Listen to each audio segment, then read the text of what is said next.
পুলিশের গুলিতে নিহত হৃদয়ের মরদেহের সন্ধানে তুরাগ নদীতে উদ্ধার অভিযান চালাচ্ছে ফায়ার সার্ভিসের ডুবুরি দল। এ বিষয়ে আরো বিস্তারিত খবর জানাতে গাজীপুর থেকে যোগ দিচ্ছেন রফিকুল ইসলাম খান।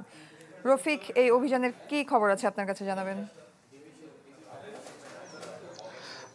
জয়ী, সকাল থেকে ফায়ার সার্ভিসের ডুবুরি দল কড্ডা এলাকাতে যে তুরাগ নদী রয়েছে সেই তুরাগ নদীতে ফায়ার সার্ভিসের ডুবুরি দল কিন্তু অভিযান চালাচ্ছে। গেল 5ই আগস্ট পুলিশের গুলিতে হৃদয় নামে এক স্কুল কলেজ ছাত্র নিহত হয়। সেই মরদেহ কিন্তু আজ পর্যন্ত পরিবার খুঁজে পায়নি। তো আমরা যেটি দেখেছি, গেল আগস্ট মাসে কিন্তু পরিবারের পক্ষ থেকে একটি মামলা করা হয় কোনাবাড়ী থানাতে। সেই মামলাতে কিন্তু কোনাবাড়ী থানার সাবেক ওসি KM আশরাফ উদ্দিন সেই সময় আসলে যে গুলিতে নিহত হয় অংশগ্রহণকারী এক পুলিশ সদস্য আকরাম হোসেনও কিন্তু এই মামলাতে আটক রয়েছে।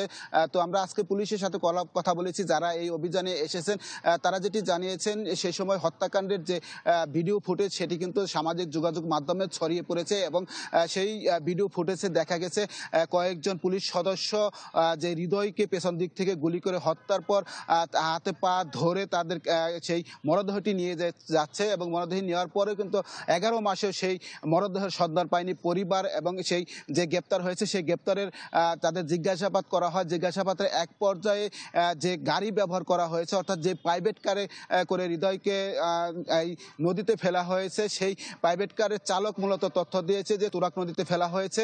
সেই তথ্যের ভিত্তিতেই তুরাগ নদীতে আসলে যে ফায়ার সার্ভিসের ডুবুরির দল রয়েছে আজকে পুলিশের একজন গাজীপুর জেলা ম্যাজিস্ট্রেটের একজন নির্বাহী ম্যাজিস্ট্রেটের নেতৃত্বে এখানে অভিযান পরিচালনা করছে। আমরা সকাল থেকে দেখছি ফায়ার সার্ভিসের ডুবুরির দল তারা কিন্তু পানিতে সেই মরদেহটি সন্ধান করছে। এখন পর্যন্ত কিন্তু মরদেহটি পাওয়া যায়নি এবং যেহেতু 11 মাস হয়ে গিয়েছে মরদেহ পাওয়া সম্ভব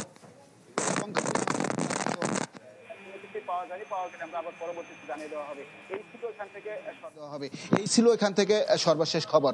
রফিক, ধন্যবাদ আপনাকে। গাজীপুর থেকে যুক্ত হয়েছিলেন রফিকুল ইসলাম খান।